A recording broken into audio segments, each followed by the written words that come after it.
il y a le troisième niveau de conscience qui est vraiment qui répond à l'univers. C'est-à-dire ici, nous avons le principe des opposés. Et dans ce principe des opposés, chaque élément porte des caractéristiques duales. Et ce qui se passe avec ce niveau, c'est qu'on arrive à saisir la relation de réciprocité existant entre les deux éléments qui semblent être opposés. Je prends l'exemple du jour et de la nuit. Quand on le regarde, on pense que... D'ailleurs, nous avons une nuit qui montre que le jour et la nuit sont séparés. Mais quand on est dans une analyse profonde, on verra que du jour sort la nuit. Et de la nuit sort le jour. Et cette finesse relationnelle entre le jour et la nuit, c'est ce principe de réciprocité entre deux éléments qui semblent être. Ce principe de réciprocité entre ces deux éléments qui semblent opposés, c'est ça la marque divine de la création.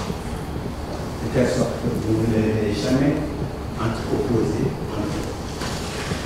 Et vous verrez toute la création est bâtie de cette forme, est bâtie dans cette réalité, de cette marque divine qui fait qu'effectivement, si à nos yeux les choses semblent séparées, il y a cette marque divine qui arrive à rétablir cette relation de réciprocité entre ces deux éléments. Et cette relation de réciprocité, vous verrez que son importance dans nos relations humaines entre nous. Je prends l'exemple du couple, quand on dit qu'on s'unit pour le meilleur et pour le pire. Si on est dans la conscience duale, effectivement, on vit d'abord le fait d'être unis dans le meilleur, ensuite on passe à l'opposé. Mais si on est dans cette conscience du principe des opposés, avec sa relation de réciprocité, effectivement, vous verrez que cette relation de réciprocité nous conduit à quoi?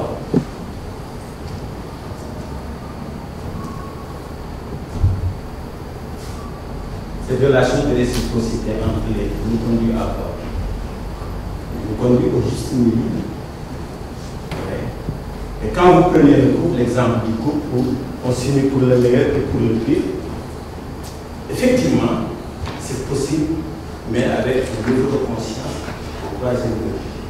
C'est-à-dire ici, on vise le juste milieu du pire et du meilleur, qui fait que quand le meilleur est là, nous ne sommes pas trop dans la joie jusqu'à où. Quand le malheur est là aussi, nous ne sommes pas dans la tristesse jusqu'à où. C'est ça le juste milieu de la relation, qui fait que, aussi bien pour le meilleur que pour le pire, ça nous laisse imperturbable. Et ce juste milieu, effectivement, c'est la marque divine en l'humain qui lui permet effectivement de pouvoir être un acteur. Et là, dans ce niveau de conscience duale, vous vous apercevrez pour mieux comprendre le mental et son fonctionnement grâce à la raison. Pourquoi chacun a sa propre vérité? Parce que chacun raisonne par rapport à lui. Chacun analyse par rapport à lui. Chacun décide par rapport à lui. Et quand on s'unit pour le meilleur, effectivement, on peut décider ensemble. Mais quand on s'unit, quand le pire vient, c'est que chacun raisonne par rapport à lui-même, par rapport à sa propre vérité. Et cette façon d'approche, effectivement, c'est ce qui est à la base de ces disputes. Et ces disputes que vous voyez ne sont rien d'autre que le mental et la raison qui s'exercent en nous. Parce que la conscience duale, on n'a pas d'autre moyen que de raisonner. Pourquoi? Tenant à ma vérité, j'utilise la raison, qui est un art de se donner raison dans tout ce que l'on fait. Et quand vous voyez les débats à la télévision, on ne sait pas qui a gagné ou qui n'a pas gagné. Et c'est ce que l'on cherche.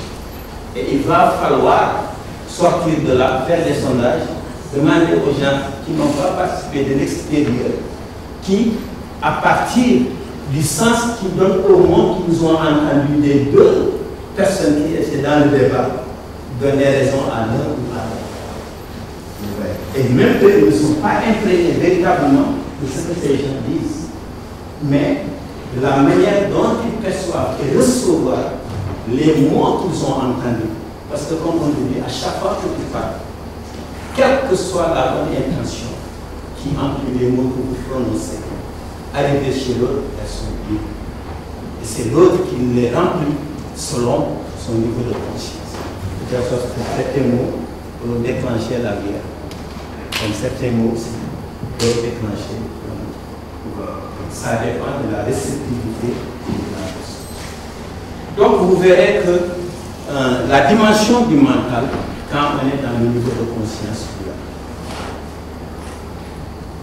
et maintenant, pour saisir ce niveau de conscience où non seulement il y a le principe de la paire des opposés, mais cette relation de réciprocité entre les deux. Là, vous verrez que les humains qui sont arrivés à ce niveau, effectivement, par quel chemin ils sont passés. Le premier niveau, comme je l'ai dit, ça nous concerne tous, même moi, qui vous parle aujourd'hui, eh bien, je suis là et j'essaie de faire des efforts pour m'en sortir. Donc, il n'y a pas à s'en vouloir de se culpabiliser, mais c'est nécessaire. J'entends toujours dire qu'il faut renverser le verre pour que ça puisse être renversé. Mais c'est nécessaire que le verre soit rempli. Sinon, qu'est-ce que vous allez laisser? Qu'est-ce que vous allez laisser? Comme on dit souvent, il faut des apprendre. C'est bien, il faut des apprendre. Mais si vous n'apprenez pas, comment vous allez les apprendre? C'est pas possible. Donc c'est nécessaire de les apprendre. C'est nécessaire de renverser le verre. Mais il faut d'abord apprendre, il faut d'abord remplir le verre pour pouvoir renverser et les apprendre. Et ça, c'est quoi? Ce n'est rien d'autre qu'une manière de connaître ce que c'est le juste milieu. Et le juste milieu dans cette démarche relationnelle humaine, c'est de retrouver l'innocence en nous. Comme vous le dit le Christ. De redevenir enfant.